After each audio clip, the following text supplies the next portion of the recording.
Hi everyone, welcome back to our channel. ఈరోజు నేను మీ ముందుకు మరో కొత్త ముగ్గుతోటి వచ్చానండి.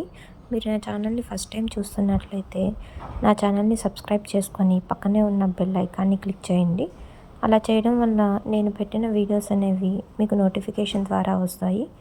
ఈ శ్రావణ మాసంలో నేను కొత్త కొత్త ముగ్గులు అనేవి వీడియోస్ పెడతానండి. మీరు నేను పెట్టిన వీడియోస్ని ముందుగానే చూసి మీరు కూడా ట్రై చేయొచ్చు. ఈరోజు నేను ఒక మంచి ముగ్గుతోటి మీ ముందుకు వచ్చానండి. వీడియోని చూసి